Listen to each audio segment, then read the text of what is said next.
You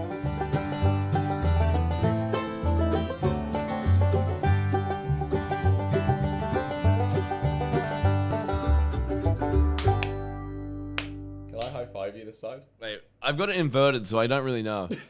You're like, over here. I'll be like, I'll do this, and then we should be fucking good. You ready? Can we Eiffel Tower? All right, guys, welcome to episode 2 of the DownUnder podcast. I think this episode's gonna be interesting. This episode's gonna be about how we met. Go on. Let's be honest. In the last week, we basically went from having like a really nice start conversation to basically thinking, you know what? Let's try and get as much content out of each other as possible. You got into a car crash. I got scammed for $2,500. So both those stories are crazy. Like mine was like a near-death flashback that didn't. Like I'll go into later. And yours was something that you never thought would happen, and it happened. Like that. I always go for these people, man, and I got done. I got completely done. So let's go into our stories first, and then we'll go into the Australian story at the end. I think the Australian story has so much context behind of how we met and our whole friendship.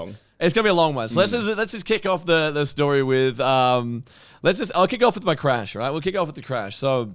Your crash was first, so like mine was basically 2 days ago. Yeah, yours is recent. Yours is really recent. I was desperate for content, mate. And let's be honest, mine's going to be like a Raid Shadow Legends, like, you know, intro. So I'm going to dip out, the first couple, dip out, and then they come back for the phone scam at the end. Like, that's how it's going to be.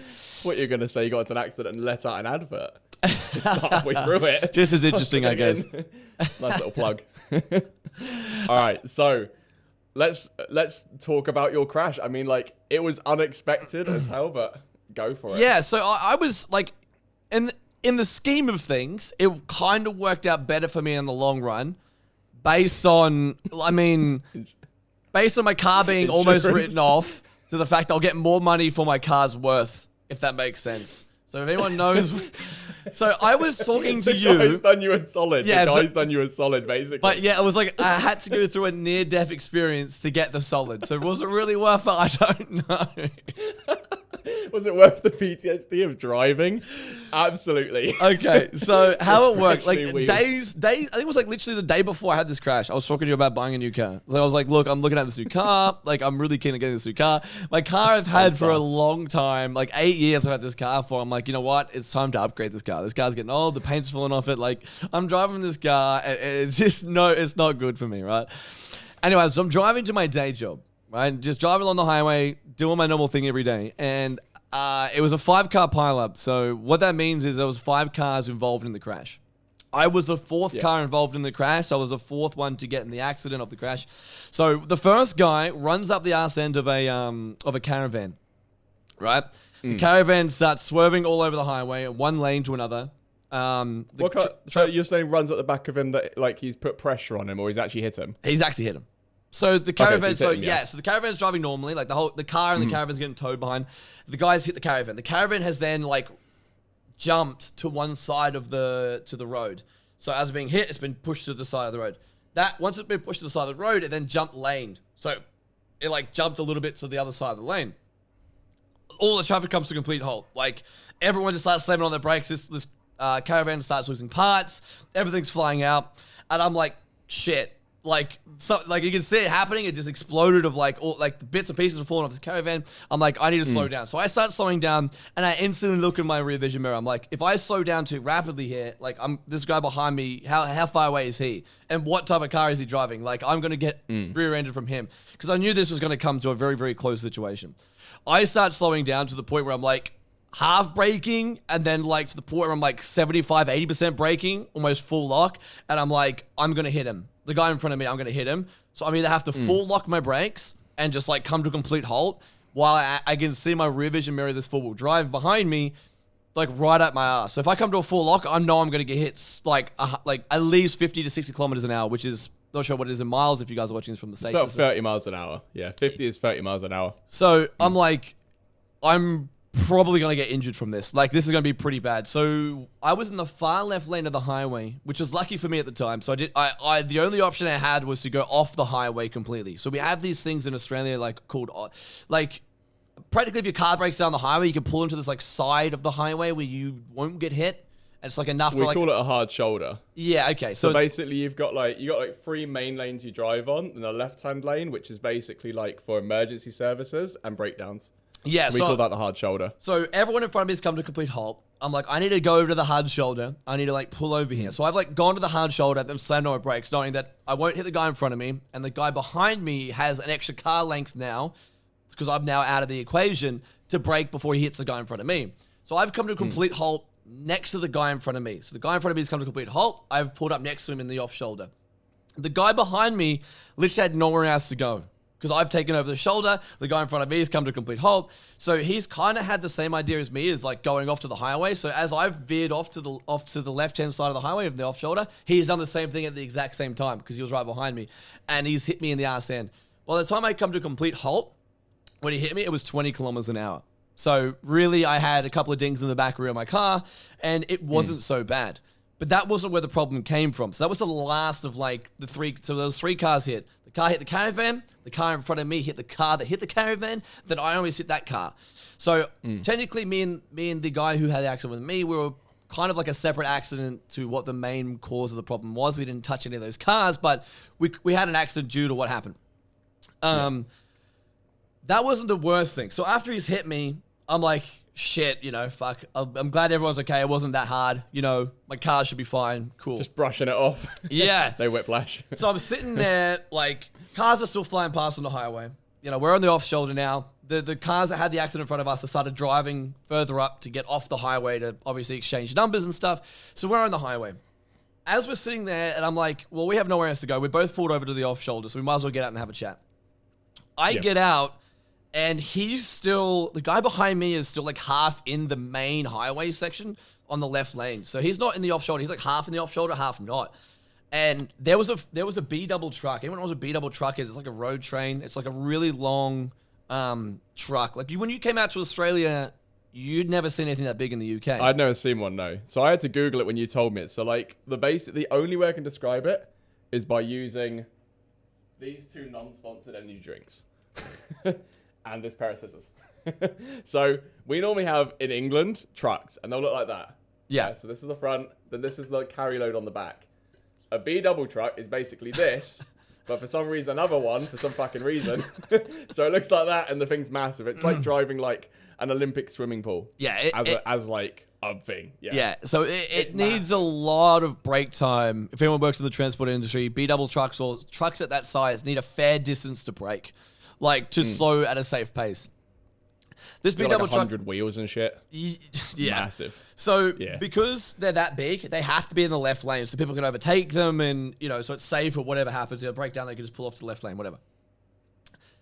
I remember getting out of the car and I, like, turned to my right as I got out of the car because he's behind me, and in Australia, our driver's seat's on the right-hand side of the car. So we get out and I'm, like, facing the highway, right? So I'm on the highway as I get out. Cars are steaming past. I turn right, I see this B double truck and realize where his car was parked.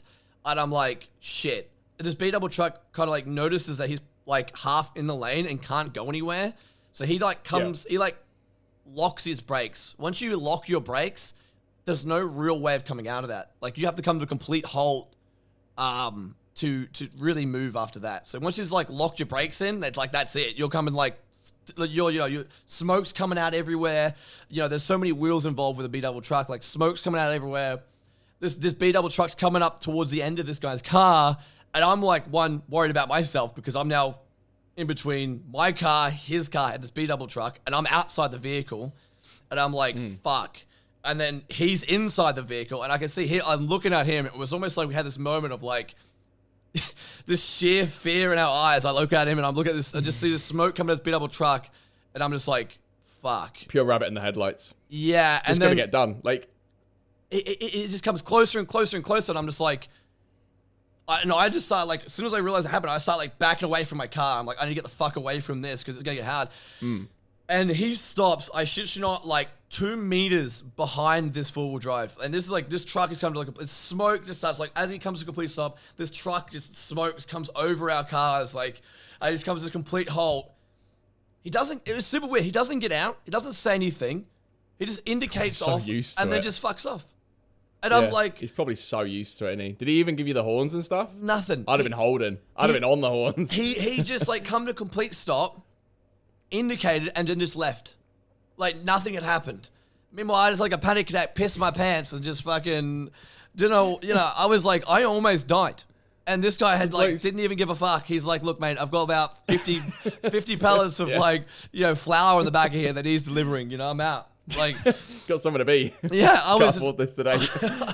I was like, it was like a moment of like a sigh of relief just come over me. Like, if anything was to hit us now, they would have to go through the B double truck. So I had like this wall of like, metal, so to speak, from any further incidents.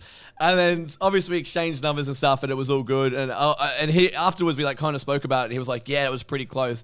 And he was in the car with his back turned to the vehicle, like the B double, so he couldn't really see it. But having that front on view of watching that B double truck with the smoke coming out the sides, man, I have never been so scared in my entire life. That's crazy. And I've never been in an accident. So like, how does that affect you now? Like, do you since you've been driving since then, like, how have you kind of been? Have you been like more cautious or anything, or? So, because it was my way to work. So obviously I drive that way every day, Monday to Friday. It's my way to work. That to me, when I go past that exact point, I'm like super cautious because I know that it was like, now that I think about it, where the accident occurred was kind of like a really shit situation where like the left lane it like merges in and like traffic comes to a little bit of a halt, and that's like kind of where the accident happened in the first place. And now I'm like super cautious of that one spot. But I put out on Twitter, I was like, just be careful on the roads because like anything can fucking happen, Yeah, just it's like an instant can suddenly just change your whole life. Yeah, and like that point, I was like, fuck. And it's crazy. Sure enough, I got hit in the ass end of my car, like bumper, my boot was a little bit damaged and stuff. So what I was saying before, in Australia, if your car, I think it's like roughly if your car is damaged to the point of 70% of your base value of your car is worth on the market. So let's say my car now is probably worth like $5,000. 5,000 Australian dollars. Fuck all, really. I've had it for 8 years. It's a 2008 model. It's about $3,000 over here, roughly, the currency conversion. Yeah, for pounds, yeah. So I'm like, okay, cool. Like, it was an old car. I want to get rid of it. And I'd probably sell it if I was to sell it in a private sell.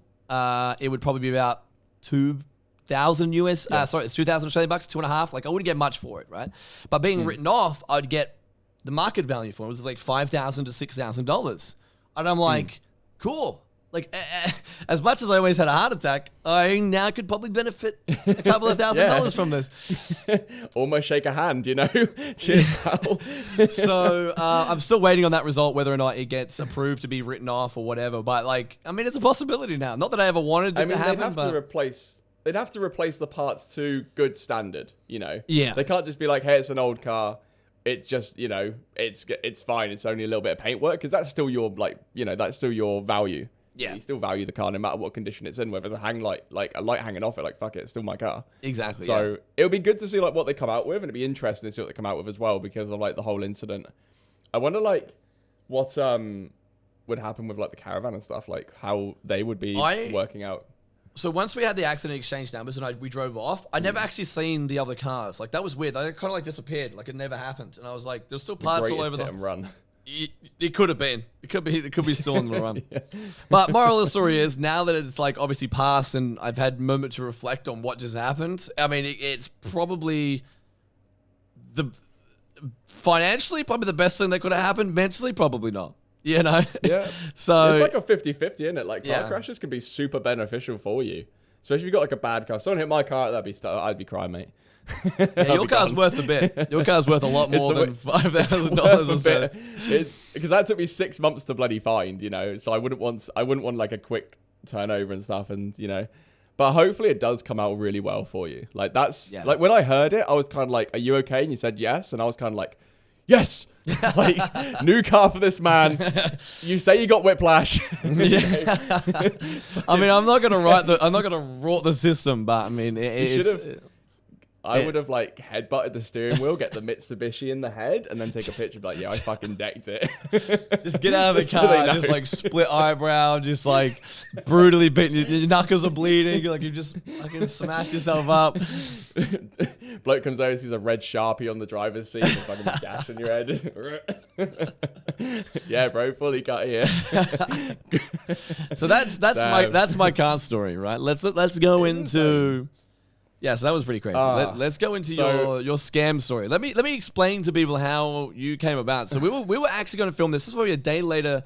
So we had to postpone the podcast for this because you found out because that's how recent it was. We record our podcast on Saturday. 2 days. On Saturday. Today's Sunday, so we had to record it like a day later because I wasn't sure. We both weren't sure how you were going to be after all this had happened. And I had a lot to do. You had a lot to do. So what happened was, in the moral of the story, you got scammed from your bank account. Yeah. Well, you thought was your own bank.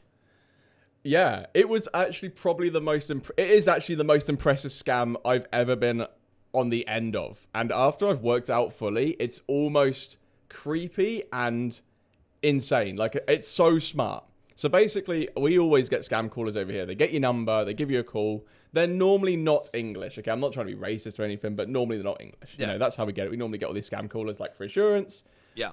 Banks I get a lot of like. If someone wants to call me up now and be like, I know you've been recently in a car crash, I'm like, yeah, I'd probably get done. Because they're very big on the, you recently been in a car accident, we're here to get your details. And I'd be like, yeah, I have. Yeah, they call me all the time. And they would get me. If they called me in the next week, they'd get me. Like, if I hope they're not watching, but they'd fucking get me. So the day previous to this call as well, by the way, I got that call. Someone came through to me and said, hey, like, we always get this automated message come through saying, hello, this is Roxanne from insurance. And then if you could say like bananas and it would go, yeah, we heard you were in a car accident. And then like it basically puts through to a person. And I string them on because I know that there are people out there who get caught by these people. And I know they're just trying to get money out of you. They're trying to get big money out of you. So I always fake it. So they're like, oh, when did you like get you into your car accident? I'm like, oh, 2 days ago. And they're like, oh, 2 days. Like, what's the insurance of your car? So like, well, what's the registration? And I was like, oh, this. And then they're like, oh, so like what injuries do you sustain? And usually I used to say, oh, like they rear-ended me and my anus really hurts. And they usually hang up because they're like, I had one guy after that who just kind of went, what the fuck? And just hang up. And I was saying, I was like, bro, like no one wants help with my anus pain. Like, you know, it's a legit pain I'm going through. So I've been going to things like my back hurts. So I got whiplash and stuff. So anyways, day before this, a guy rings me up and says, what's your car? I gave him this one of like an old car that I knew. And he's like, okay, like what happened? Rear-ended. He said, what was the other car's registration? And I said, oh, like it was a van or something. And he said, what's the registration to it? So I was like, oh, it's like SP07FPTV. And like, I would really like blur the last few words. And then he'd be like, oh, can you spell it out to me? Like phonomic alphabet. I'm like, what's phonomdic? And he's like, phonomic is like alpha papa. And it was like, I was going for like CPR. So I was going like chromosomes, photosynthesis, like just long ass fucking words. Like I was bringing this guy along and he goes, oh, it's a Range Rover. I'm like, no, not a Range Rover. It's a van. He's like, oh, I got it, Mini Cooper. I'm like, no, you know, it's a van. And he's like, I know you're dogging me along. I was like, yeah, go fuck yourself, basically, and hung up. So I think he's gotten to his good mate and gone, look, mate, this guy's like a twat. He gets me every time with the anus. He's done me. I can see with the dictionary, right? Just like whipping it out. It's like, okay, I'm gonna make it like let's say it's like LLP or something, right? Or something completely weird, random. And you open up the dictionary and find the longest fucking word that you can find that starts with that one letter, and then just say it, and you'd be like, it's what? The Lopodopodus. Yeah. So it's 1, 2, 3, Lopodopodus. He's like. Or you could do them with a silent letter. But like, yeah, it's pneumonia. They're like, oh, with an N? Nah, like pneumonia. So the P. Or get them with the night one. So it's either a K or an N. Like, that's my new go-to. That's so good. That happens. I've given them a beating. Funny, all that. And then next day, I get called up at like 3:10 in the afternoon. Typical non-scamming hours. Because people are working and stuff. So he's like, hey, like he calls me up and addresses me by my full name. Yeah. And says, hey, like this is so-and-so from this bank, which I go to. can we speak to the person? I'm like, oh yeah, that's me. And I'm already in on this situation. So I'm kind of like, okay, he knows my name. He knows what bank I'm from. He's like, yeah, we're just discussing, we're from the fraud team. We've got some really weird, like abnormal payments coming out from an IP that isn't linked to you. Like he's giving me good information that bad scammers don't do. That's the IP. He gave me an address and everything. That was the craziest thing that when you told me about this, because it's like the number that was called from you was the bank's number. Yeah, it was the bank's number. So every time I get a scam caller, unless I know it's a genuine scam caller, I'll check the number. And the number that put in comes directly up with the bank. And that got me big time because I was like, oh shit, this is legit. I completely forgot you can change your numbers. I completely forgot that. But I think it was also the fact that he told me, without me telling him, my line of address, my name, on the phone that's registered to my stuff, and the bank, and he's calling off the bank's number. Like, to me, that's already like, you know what? You basically got the pass, This guy's got the pass. So anyways, this whole conversation goes on for an hour, because he's slow played this really, really well. He's got the right evidence. Like, he's got all the information to, like, really... To play it out as if it was like legit. Yeah. So he was like saying, oh, okay, so we've got this £500 payment coming out to this screw fix company. I'm like, that's not me. He's like, hey, not you, just marking down kind of thing. He's like, what about this with Amazon? What about this? He's like, what about your phone bills and stuff? I'm like, oh, okay, yeah, like, none of that. Because he goes like, oh, could you like give us an example of what direct debit you pay just to make sure like, it hasn't gone out different to this one. So I give him my direct debit payment that goes out to my, for my bank. And after talking to the frauds team, the legit frauds team, they did ask me, hey, like, can you just confirm some direct debits? So he knows, like, they're going to ask me stuff. And if the frauds team go to him, he can give these answers. So anyways, he slow plays us out, slowly getting information, saying things like, okay, just can you confirm your date of birth? Gets it. And then on this certain bank that I use, there's 4 digits after that, which then allows you access to the online banking. So 10 minutes later, he asks those 4 digits saying, hey, like, just to confirm, can you just confirm the last 4 digits of your online banking login? I'm like, yep, okay, this. So I don't give him the first 6, but he's got the last 4, and he's got my date of birth, so he knows how that works. This guy's fucking smart. Wow. So that was like... That was crazy. That whole, like, the whole way he did this was, like, the most insane way. So he slow played it all the way out to the point where he's now in my online account, okay? He's also on the phone to my bank pretending to be me. And he's saying to them, hey, I'm trying to set up this payee on this account. Can I get this set up? And they say to him, because I'm about 30 minutes into this call right now, they're saying, okay, yeah, just to confirm who you are, can you give us the 3rd, 5th, and 8th digit of your security code? And he goes, yeah, no worries. And they put some on hold, and he'll come to me and say, hey, like, just for security, can you confirm this? I give him that. He gives it to them. He always told me every time I did that, he said, okay, just going to pass it on to our higher frauds team. Just 1 second. So he passed it on to them. He'd be away for about a minute and a half. Not very long. That's fucking crazy. So... anyways, I'm looking at my online account on my phone at the time. And then I see, after this moment comes out, 5 payments go. I said, oh, okay, I've just seen them go. He's like, yeah. He said, don't worry. Anything that does go, we're going to fully refund to you because it's, it's not meant to be going out. But this person obviously has a lot of access to your account. Basically, he's got every bit of access. Yeah.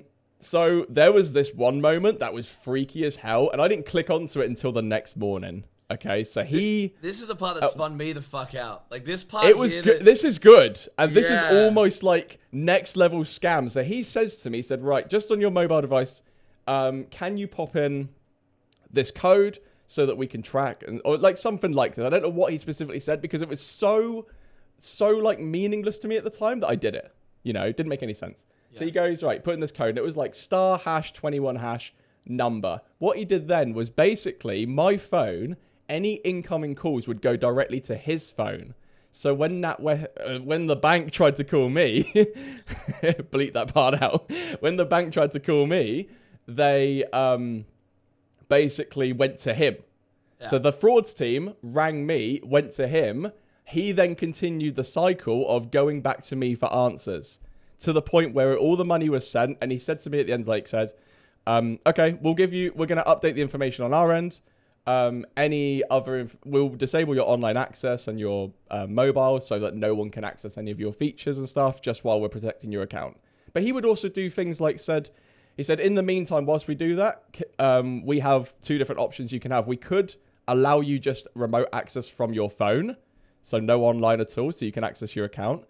Or we can put it on a stage 2 where your card works because that's in your possession and only your card will work until we set up your thing. Big bullshit. But I literally bit on this hook like it was mad. And anyways, 2 hours later, no response. I call up the bank on the exact number. I literally click it, call it. It goes to the bank. And I said, hey, like, just wondering what's going on with the fraud case. And they said, what fraud case? And I literally just like rocked. I was like, there is no way I have just been conned. I had no emotion for it because I had been conned by someone that I always look out for. Yeah. It was insane.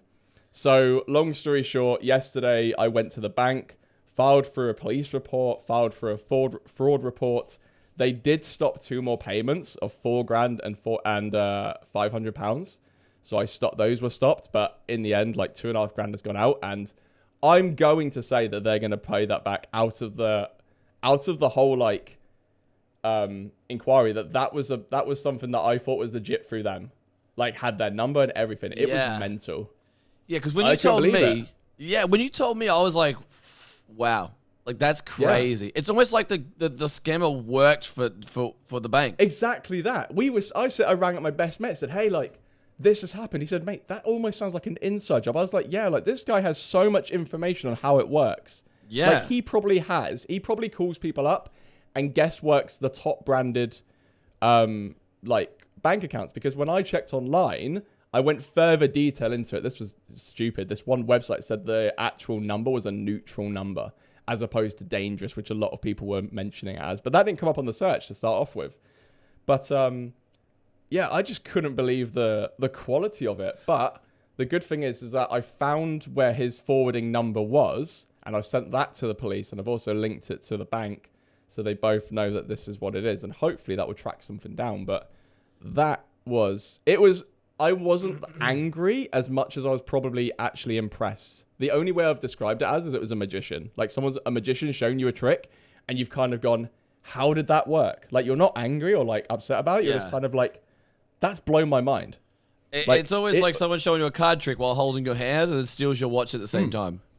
Like those people who do who flick like rings from one finger to the other, or they've got no sleeves on and they can make something disappear. You're like, it's almost like how do they get to that level of scammability? And it's a professional. He's got to be a professional scammer. He'll have several documents down on how certain banks work, and he gets into it. Like, I think he's fucking good at what he does, you know?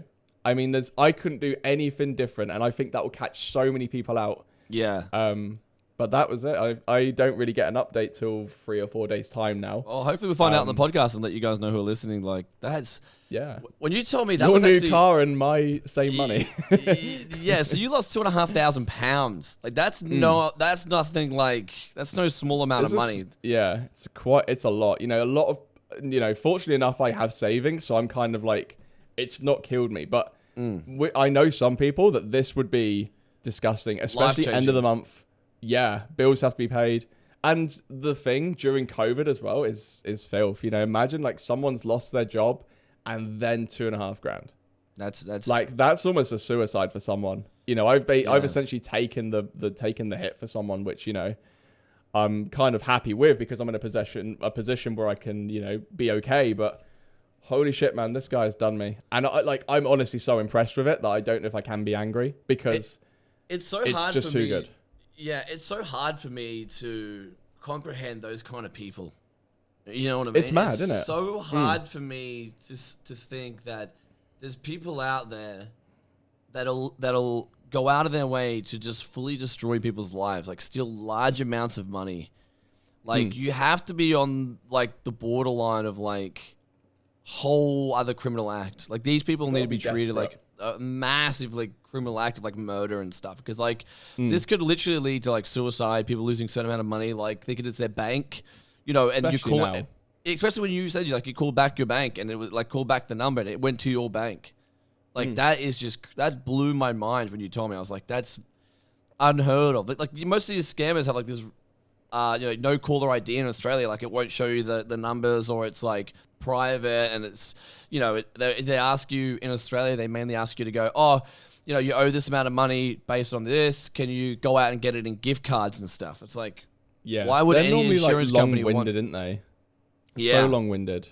But this was like, it was incredible. I was baffled. I was like, this guy has done me. Me and Flaps were talking at the time, and I said, bro, if this is the most elaborate scam ever, I'm gonna get done here. And lo and behold, I did. Yeah, I think a lot of people, like obviously in the UK, obviously there's a thing in the UK. So if you're listening from the UK, fucking be aware of this shit, because it's out there. Your details are online. All your details are online in the UK. I was speaking to Anada the other day, and he showed me. He said, hey, I can find your details, where you've lived, what your status is, everything, your parents, postcode. Whenever you pick up the phone to someone and they give you this whole like spiel, including your information, I always question it. Even while it was happening, I was questioning it. I searched the number whilst it was happening. I searched everything. Always question anything that happens, because unfortunately people can get information. I think the one thing I should have probably questioned was like when he was going through weird stuff, unusual stuff, but his reasoning behind it almost felt like he knew what he was talking about. Yeah.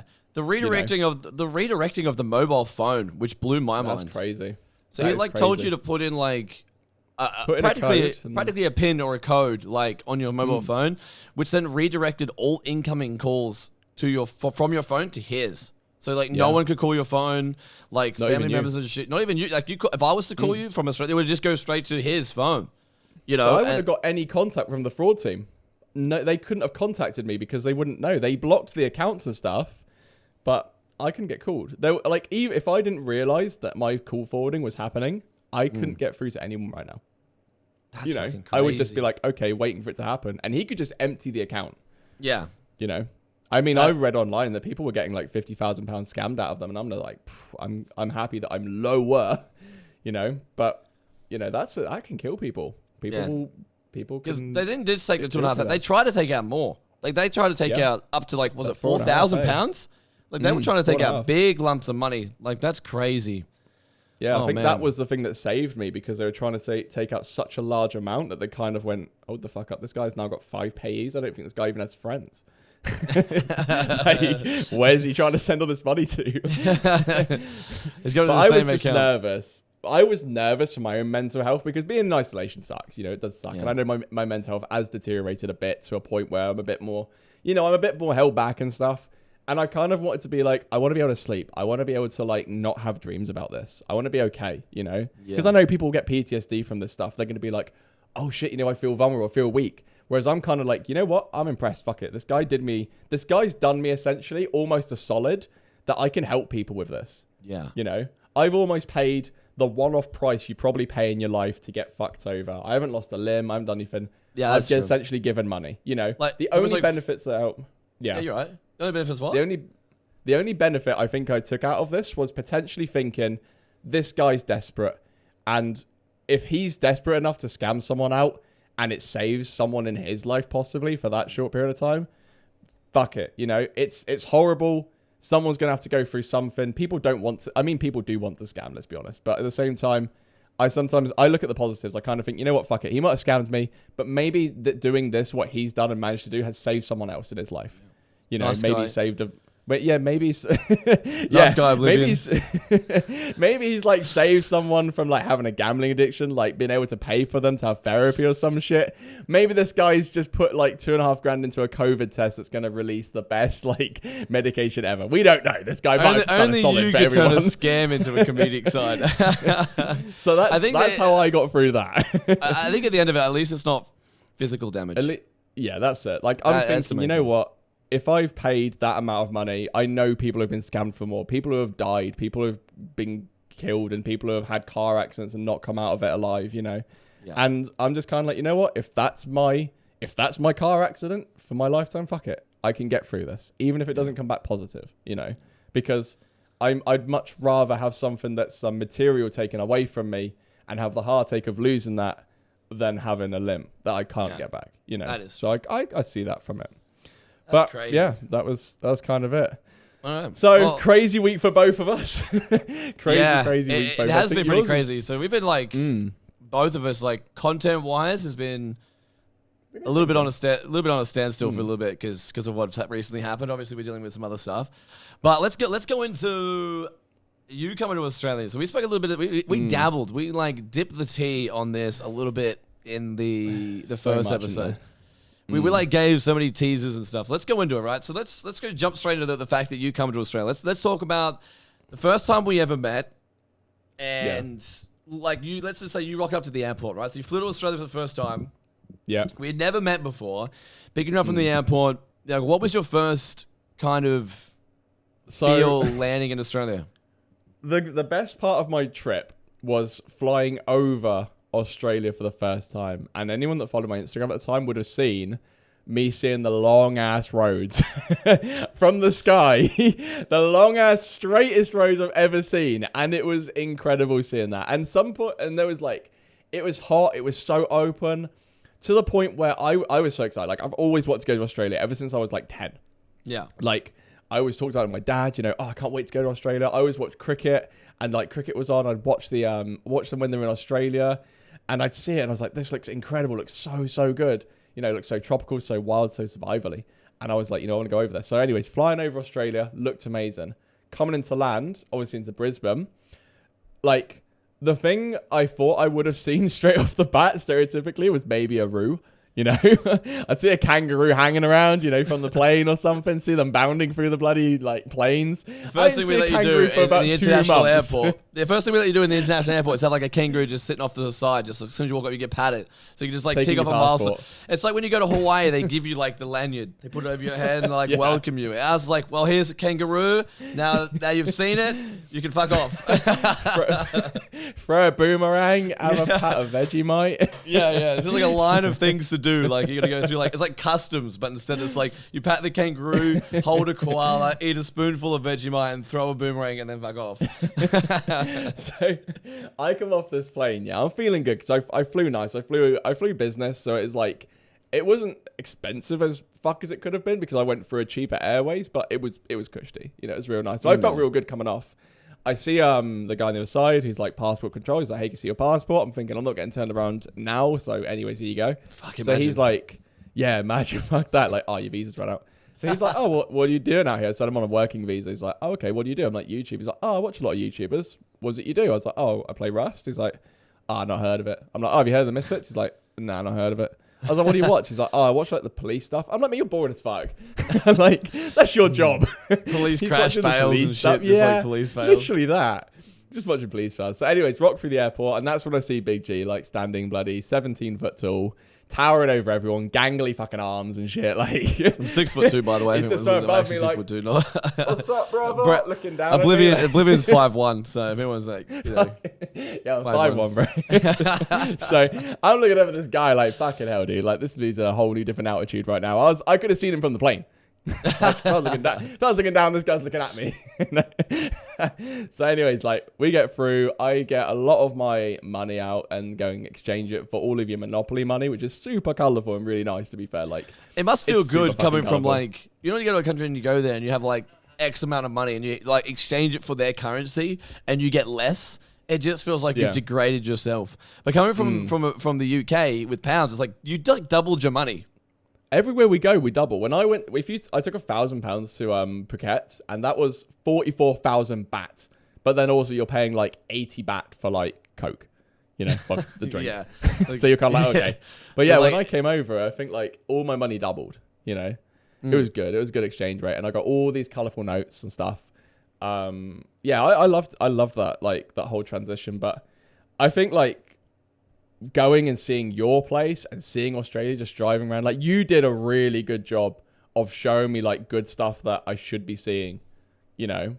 where you would take me and be like, oh yeah, we'll go and show you South Bank, we'll go and show you. Because one of the things that you really beaches. enjoyed was like, I said to you, like, what do you want to experience when you're out here? Like, what is it exactly that you want to experience being out in Australia? You know, Australia Zoo was one of them, which is one of the things we never actually did, was go to Australia Zoo. But the other thing was surfing. You wanted to surf, you wanted to see the beaches and shit. So I took you to the Gold Coast. We went, we hang out at South Bank. Like, obviously, you can't surf at South Bank. For those who live in Brisbane, you can't actually surf at South Bank. It's kind of like a man-made pool in the city. With like sand can we talk briefly on the Gold Coast when you got fucking? So I went out surfing. Me and Billy were down there. I went out surfing. It's good, isn't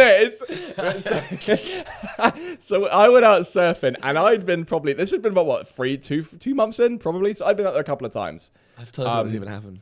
So Billy and your girlfriend comes down with us. Yeah. And we were basically like, okay, we'll surf. So I brought my board down because I paid for one, and you got a bodyboard.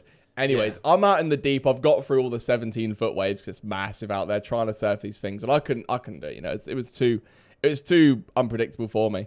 But anyways, I get back to the beach, and I found out that Billy's been absolutely shore dumped. So when I finally got so it took me a while to get the bodyboard. So I hired the bodyboard because I didn't own any like bodyboard. You didn't have surfboard. anything like this. Yeah, I didn't have anything like that. So I was like, you know what, I'm gonna experience something. Like I used to bodyboard as a teenager, and I was like, you know what, it'd be fun to get another bodyboard and go out and experience like your surfing and have a bodyboard there and have it's a chill time out there.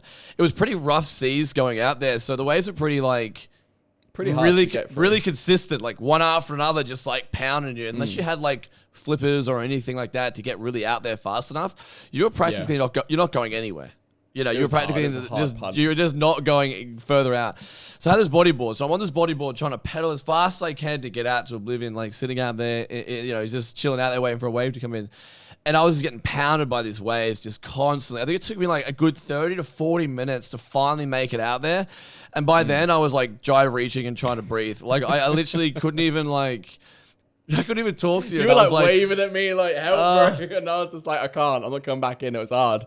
Yeah. And then I was like, you know what? I'm just going to call it. I literally got out there and I was so drained of energy just trying to swim out there. And I was like, I'm going to head back in. So I'm like heading back in literally as soon as I got out there. And I was like, I'll catch a wave back in. That's what I'll do. I'll catch a wave back in. I'll at least experience a big wave out there like the old times when I was a teenager, you know? Good stuff. Sure enough, a nice waves comes along. I'm like, sweet. Start pedaling, start trying to like swim as fast as I can with this bodyboard, get up to speed, trying to get to the top of the wave and then drop down into it. Because of the way the surf was so close to the shore and it was almost pulled the water out from beneath you. Yeah, so what happened was the wave was like sucking so much water out from in front of it to create the wave that when I got on this wave, it was like I was going to land on no water at all. You basically got done by Moses. Like Moses turned up and just went, here's a dry bed of sand you can land on. Yeah. So I got to the top of the wave and I'm like, sweet, I'm about to go down it. And then I realized I'm about to drop into nothingness. Like there was no water. You could see the sand. And I'm like, I'm going to die. Like it was a big wave too. It wasn't like it was like a small wave. Like I got airborne. Like I launched myself off this wave. So I hit the wave like at the peak of the starting to tumble. Like I hit that at the start of the tumble. So it like lifted me off the wave and I was mid-air coming down like head first into what was practically a sandpit. Like just straight rough sands. And I remember thinking I'm going to land on my head. And I like threw the bodyboard aside and like curled into a ball and try to like turn my back into like what was like I'm about to hit this like sand pit. The joys of surfing, eh? And I hit like the shoulder, not like directly on the shoulder, but it was like the shoulder blade on the back with like all my whole body pressure on that shoulder blade. And I remember like getting hit and then getting caught in the wave in the middle. Whitewash. Like the whitewash, but I got caught inside the whirlpool almost in the middle of the wave that creates the wave. What do they call it? The washing machine. Yeah, the washing machine. Being spun, tumbling, yeah. So I hit this wave, started tumbling, and then I finally got to a point where like died down a bit. I can actually stand up. And I remember standing up, and then I turned around to you, and you're just like, yeah. And I was just instantly just like, Sick, bro. I think I've broken my arm. Like, that's how bad, and the pain, like, it hit me. And I was like, shit. I turn around to the shore, and my partner is, like, looking at me, just laughing her head off. And I was like, in that point of, like, this is actually serious. I'm not even going to laugh. Like, this is not even funny. Like, looking at it, it would have been hilarious. I was creased. But, like, in the moment, I was like, you know when you like get winded or like get punched, everyone's like, that's hilarious. And then I realized how like, oh, he's actually really injured. Shit, we should be laughing at this. It was literally that. I got to the point where I was like, I'm in insane pain right now and I can't move my arm. And I remember I just sat on the shore watching you surf, just in nothing but agony. I was just looking over. I was like, "This man's been hit." Like, I've been there. I've been like not so much shore dump because I surf and I go out the back. But I know bodybuilders sit in the barrels. You know, they get in the barrels. They get in the close ones because that's like where they get the most speed. But to know that you got shore dumped was kind of like, it had me creasing. You know, I saw you just hanging around like this, like you just bloody like I've seen like that same scene out of Saving Private Ryan where he's picking his arm up off the beach. Like I'm thinking that. I was in a world of hurt, man. I was in a world of hurt. I love surfing out there. It was good though. Speaking of things that were damaged besides my shoulder, when you came to Australia, one of the funniest things I remember you were telling me was like the way that the PC. You'd sent your PC out to. So you had sent your PC like 2 weeks before you came to Australia. I think you sent your PC. Parcel Force, so I sent them. Yeah, because you're gonna work out here. Yeah. So you're gonna work out there and record and make videos. Yeah. So yeah, you're gonna come out here and make videos. So I was like, okay, cool. So we sent your PC out like 2 weeks before you came out, so it would be here when you arrive. It pretty much did. So it pretty much arrived like I think a day or two after you arrived. So like, it was pretty accurate. Yeah, wasn't too far. Yeah. But I remember you telling me before it arrived on how you actually packaged it. Like, so you had bought a box. I bought one roll of like bubble wrap for basically essentially my work. So I went and paid like £5 of bubble wrap. Went, that looks good, and then I just shoved it down the side of like one whole panel of it. But the box was like, it wasn't even a dedicated box for it. The box was didn't fit it, so I had to fashion the box around the actual PC. You broke the sides. Put bubble wrap in it. The sides. You literally had to like break the sides open to fit the box in it, and then you wrapped it with bubble wrap, and then sent it across the country. I bought like 10 meters of Gorilla Tape and just wound that around this thing. Like, that ain't coming out, you know?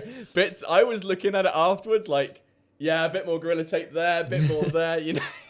I cowboyed the shit out of this. Like, there are parts of it. I had to bang the case to see where I could make a connection to the PC, and I had to stuff it with more bubble wrap. But it eventually got to us, and when it turned up, it had about 7 million fragile things written on it. But, you know, there's someone still kicking it about. They didn't care. Yeah. So it turns up, and we opened the box, and the whole side panel was smashed. Like, yeah, side panel was smashed, bits hanging off it. It looked good. It was, but the integrity, but it was still good. But you had actually like brought over the majority of like your hard drives and stuff on the plane with you. Yeah. So you brought was dodgy. You brought like majority of what was in the PC with you, like separate to the PC. So the PC was practically like a shell kind of coming over with a couple of parts attached to it. Yeah. So you showed me graphics card and stuff. Yeah, yeah. So you showed me this like box of like this PC stuff that you had brought on the plane with you. Right? Yeah, on the plane. Literally on the plane. And it was electronic stuff and you'd brought it on the plane. But the way you wrap these things.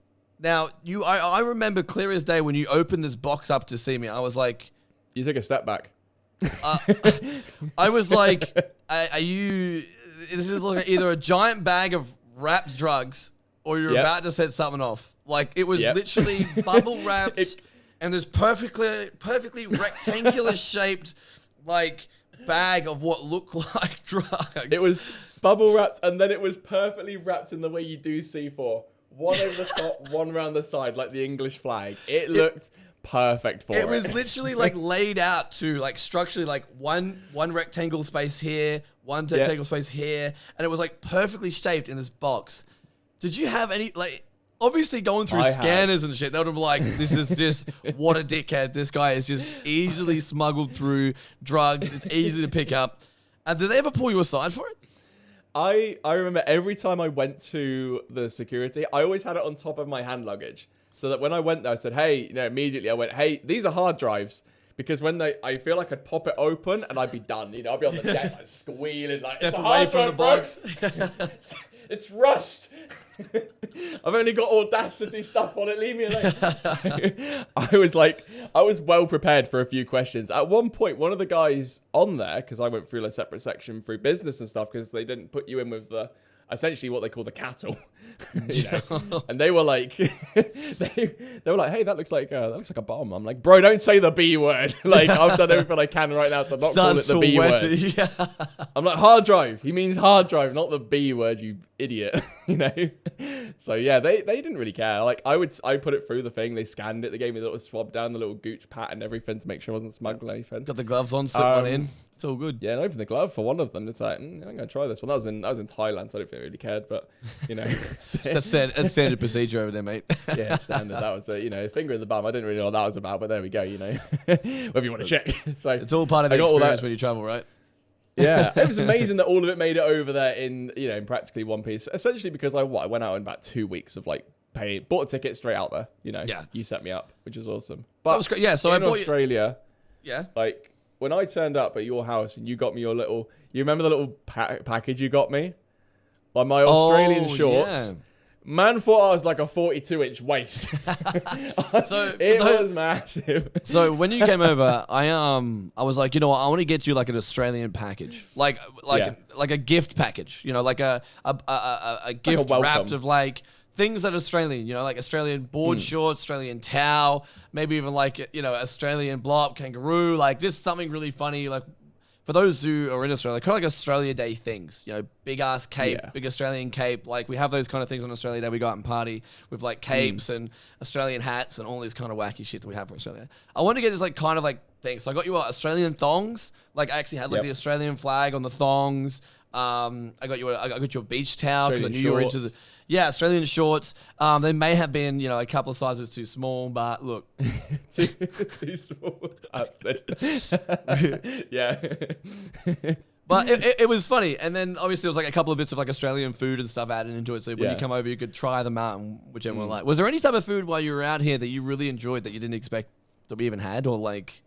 I knew you guys had Tim Tams, and I always wanted to do the Tim Tam Slam, but I never did one in Australia, which was fucking stupid of me. But I did it back here. We have penguins, which is fairly similar. But the thing I did love about Australian food was, like, you guys don't have the sugar tax, which is fucking awesome. So, like, I'm getting diabetes, whatever I eat. And also, like, you've got, like, a heavy, huge, like, Japanese, Asian kind of, like, influence, which I never expected. I never expected that, but I loved it. Like, eating katsu curries basically every day.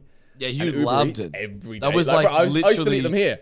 Yeah, you had your own personal Uber Eats driver that would come to the house and like knew your name and knew your order and stuff, and then you had like a handshake going on. It was crazy. Yeah, I loved that style. Like the food out there was good. The only thing I think that was slightly different was you guys had to like, you guys had to protect your food from the elements. Like I'm coming around and Billy's protecting his bread in the microwave because if you leave it out, it becomes moldy in like a day. Yeah, because it's so heated and humid out there. It's so heated and humid that everything gets affected. It's almost like in the UK, you guys don't have freezers because you don't need it. You just put it on the back porch. Yeah, in Australia we need that shit. We need to keep things ice cold. Yeah. You guys don't have really a winter. I was watching your whole temperature throughout my summer, and I was like, bro, it's warmer in Brisbane. Like it's warmer in Brisbane right now. It's crazy. Like, we have like winter for like 2 weeks of the year in Brisbane. Like it's fucking like it comes and goes so fast. Like you go, shit, it's cold. Now I'm sweating. Like it just comes so fast. It's horrible. That your chair that I used to use. By the way, I appreciate everything you did for me. The bed, as much as the legs fell off, and let's go into that. So I actually bought you a bed. So before, because my downstairs area was kind of like I'd recently moved into this house myself, and I built this downstairs area. It was like a big open area. Obviously, you guys can't see with the green screen stuff. I got a whole bunch of like computer stuff and stuff. It's massive. It is massive. But it is a big area, right? So I was like, you know what? I'll put a bed down here. You can live down here, and you can have this space to work and do whatever you want to do. So I bought this bed, thinking it was like, you know what, fuck it. It was like, I don't know how much it was, a couple $100 or something like that. I'm like, you know what, it's only for a couple months. You know, you were planning to find your own place out here, and it was going to work out really well. Yeah. Anyway, I think you broke the bed. Like, we got it in, and you broke it within, like, literally, like, the fucking second day. One of the legs broke off it. And it was like a never-ending battle to try and fix it while you were here. Like, we had gone through, like, we went into Bunnings. For those who don't know, like, a Bunnings is like a hardware store here in Australia. We went like to a Bunnings. B&Q here. Yeah. Like a Wix. So we went to Bunnings to, like, see if they had any off wood, like stuff that we weren't even, like, off-cut woods. That weren't, like, they were just giving away for free or whatever. Like, there was, like, a section of, like, you know, no one else wants, you can have kind of situation. So we went there and, like, we found this big-ass plunk of wood that were, like, it doesn't even match the color of the bed. Like, no one gives a fuck at this point. We were just trying to keep the thing up from falling over. So we, like, we went out, bought a drill. We went out and bought all this shit to just, like, try and makeshift DIY, you know, this bed back together. And now it has about 17 legs and, you know, 15 different colored wood timber pellets. And, it, you know, I mean, it works. We'll say that the bed wasn't for an active 20-year-old. Yeah. Let's just say that. Like, it wasn't built for the elements that it could receive. You know. Yeah. It didn't know what hit it. That's for damn sure. Yeah, that's it. You know. But yeah, it was good. I loved it. The only thing that I would say that was the biggest pain in the ass, voice crack, was the black chair you had, which whenever I got off it, left black marks all over my back. Well, I think you've like, yeah. That chair I've taken the majority off that chair. It's now like the undercoating of where the fake fabric used to be. It's probably still on my back. So that's why I actually changed chairs, because that chair was so old. Like, I had that chair for ages, and it was like falling apart. I like never used it. But when you came over, I didn't really have another chair to use. I've recently upgraded myself. I bought this one, but like, yeah, that took a beating, bro. Like, I swear it's still got half your skin cells still left on it somewhere along the line. Mate, you could clone me from that, you know. In 10 years' time, I'll lick it. Trade the chair in for an Oblivion blow-up doll or something. But yeah, it was an experience, man. It was the experience having you out here. Like, it was fun. Like, for me mentally, I think for you mentally as well. Like, it was at a point where, like, I never left the house. My whole, like, 2 years was, like, built of content creation. Like, non-fucking stop. I never left the house. As content creators, we're lonely, essentially. Yeah. We don't work with people. Like, that's my biggest thing, is I didn't see anyone, you know.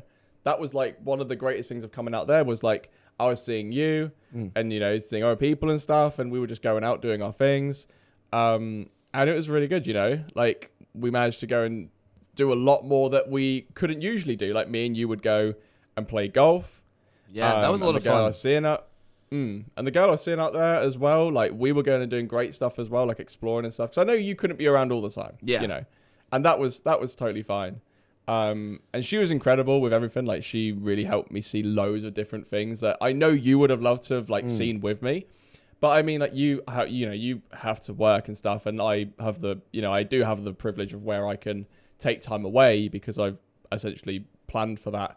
So, you know, whenever we got together, I loved that. You know, like, we would go and play golf. We'd go and have a great laugh. Like, we made videos and stuff where we just, like, we streamed at the golf and stuff. Like, yeah, that was fun. It was good. Yeah, it was good. We went to the beach, and whenever we could, you know, I loved, like, those times, because it was just kind of like, you know, two guys just having fun, chilling, and, you know, enjoying the stuff. Like, you wouldn't have seen the way I've seen Australia, you know. You'd have just been like, it's just a massive lizard. And I'm like, bro, it's a massive lizard. Like, look at that thing. You know, we have like chameleon. A lot of like frill neck lizards, or like, you know, big goannas and stuff like that. And you would like, you would go to South Bank, and obviously you see them in gardens and stuff, and no one really blinks an eye. But for you, it was like, fuck, look at that thing. I was on the floor, pictures with the thing. Like, everyone's just like, who the fuck is this guy? Like, what is this man doing right now on his knees looking at this damn frill lizard? I loved you, like, your ibis and stuff. What the fuck? Like, an ibis, bin chicken. Bin chickens, yeah. Like, big ass long nosed birds, and I'm just there, just fuck, like, yeah, they're disgusting animals. Slacked, like, having you out here was fucking awesome. Like, obviously, it happened so quickly that I couldn't even plan to leave, or like it happened so quick. Like, yeah, I offered to come out, and like, it happened so quickly that I was like, fuck, I didn't actually like have. Like, I had to keep working because I didn't have financial. Like, I wasn't financially like I am now, financially stable like I was back then. Because like I said, it was a tough time for me. Like mentally, I needed to get out of the house. I spent most of my time editing videos and whatnot. So having you over here was so fucking good mentally for me to get out for once than just focusing on content, which was awesome when we actually had time. Just like, and we discussed so much as well. Like you learnt a lot off me, I learnt a lot off you. Like there was lots of things we both like offered to each other. Because at the time, you were primarily a streamer. Yeah. You know, you were big into streaming, love all your work and stuff. You've got your green screen, you've got all the jazz that streamers have, and you really put effort into it. And then there's me who basically kind of goes, right, when am I funny? I'll show people that.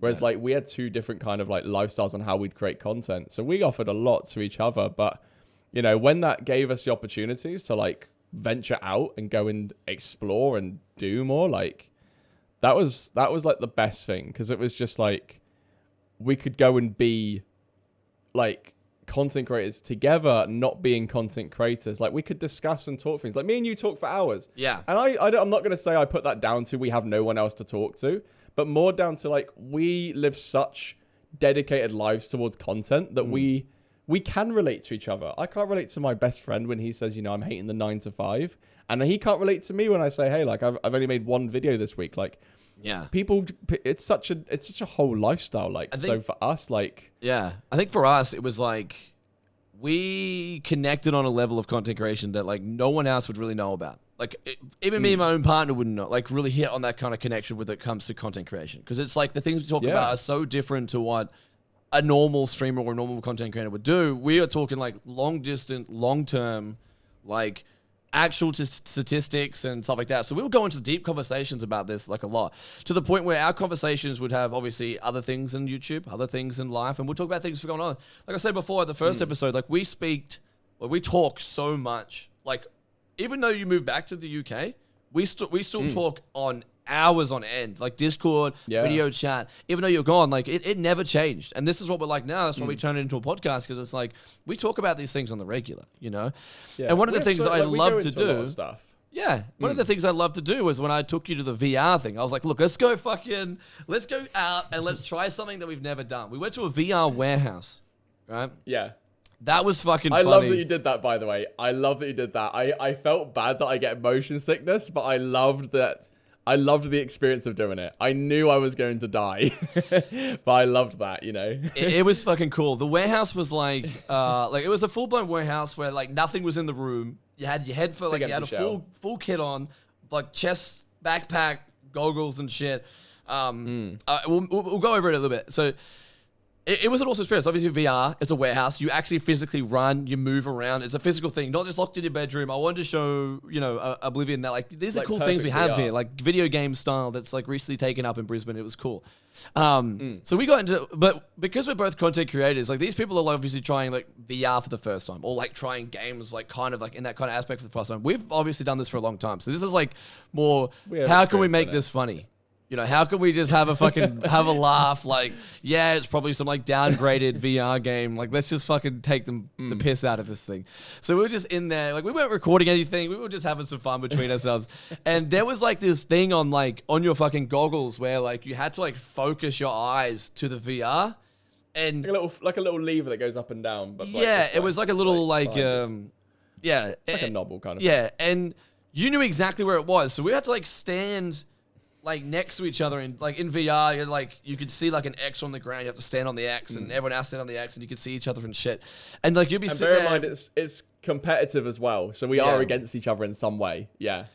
So it's like about to start. We're about to like get into this like competitive PvP 5 thing, and then Oblivion would reach over like in real life, and obviously they have like this computer station at the front of the warehouse where they can see everyone moving around and stuff. So they can see that, you know, Oblivion's like just being a complete dick and just trying to mess with me. To your head, basically. So he would go over there and like reach over like right before it starts and like flick the switch. So my vision just went blurry and I couldn't see shit. And because it takes so long to like adjust your goggles to like this. I'm like having a good time, bro. And I look to you and your hands are on your fucking head. Like it is sabotage at its best. It was horrible.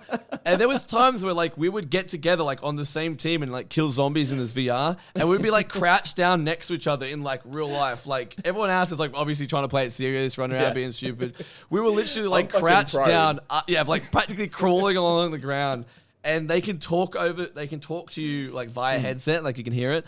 And they were just like, oh, please don't lie on the ground. Like, and we're just sitting there like crouched, walking, like ass touching the ground, like just walking along the ground, both of us. And they were just like, well, what are these two dickheads doing? I remember clearly we did this. I'll move this over it's like a shit. We did this, yeah? So obviously like the VR's on our head and stuff, and it knows where your gun is. And we were going to fights like this. Do you remember that? It's like the gun above our head. Yeah, so we had the gun in the air and like on the ground. So when you come into a fight, people were like, "What the fuck is this?"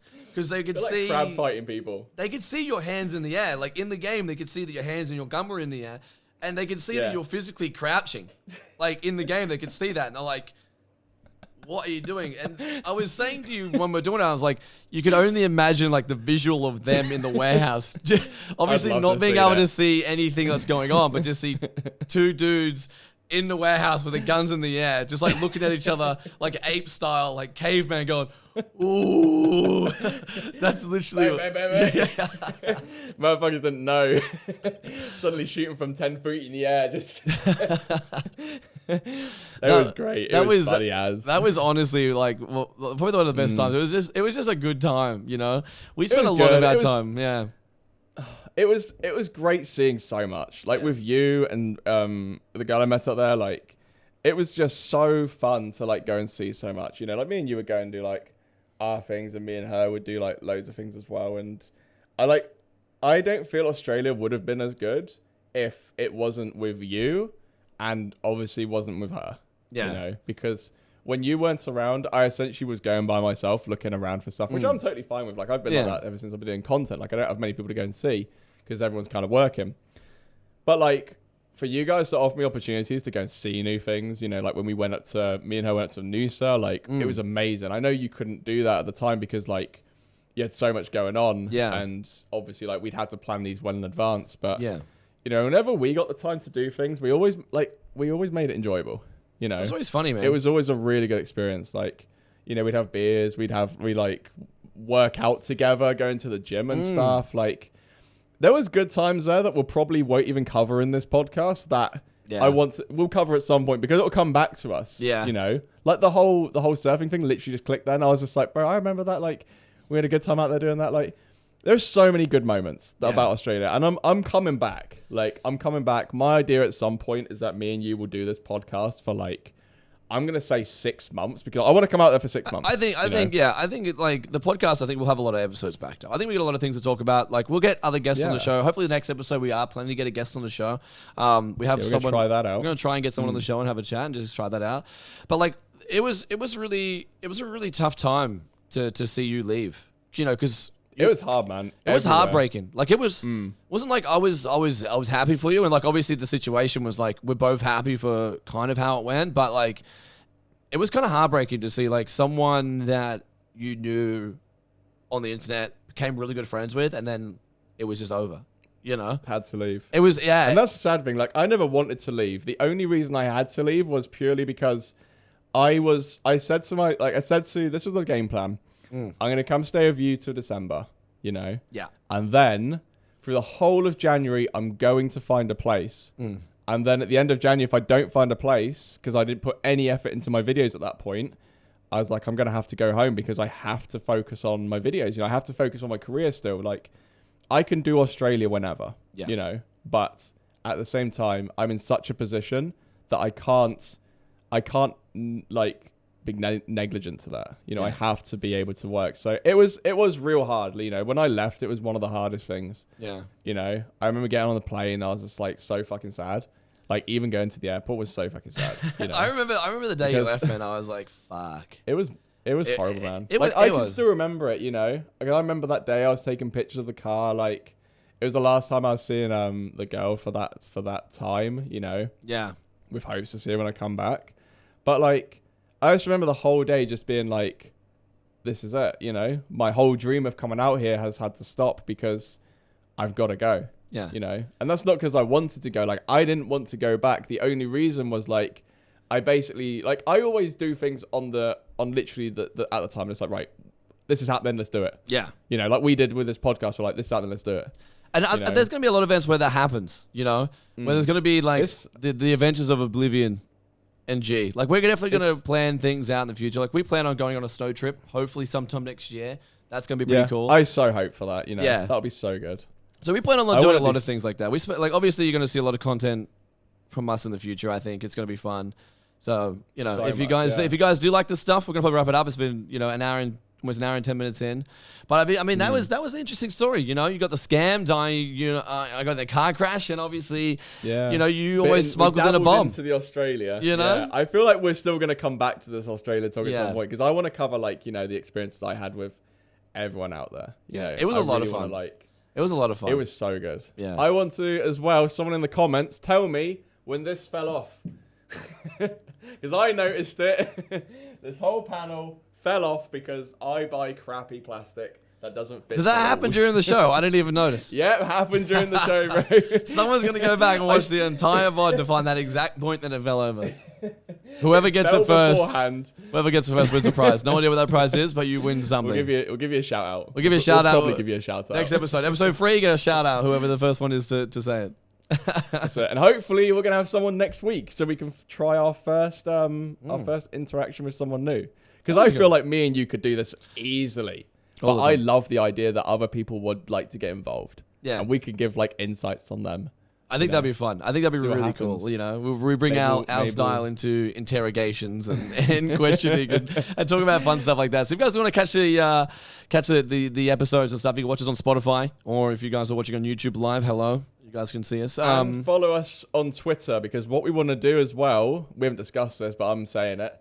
What we want to do as well is when someone comes on the show, we can give you guys an update so that you guys can send us messages for what you want us to grill them on, and we will grill them. we will take them apart. We'll give them that stare. Yeah, so that dead silence. If you guys like the podcast Twitter handle, it is the DownUnder Show. So if you guys want to look at the Twitter handle, in the description it will. In the description, it'll be a DownUnder Show, and obviously we all have our separate YouTube channels. I am TheBigGeee, and we've got Oblivion, and this will be live, well not live, but be the audio version on Spotify, and one day we can make a live episode, and the visuals, if you guys are listening on Spotify, will be on YouTube as well on the DownUnder YouTube page. So thank you guys for watching, and we'll see you guys in episode 3. Take care. Have a good one. Cheers.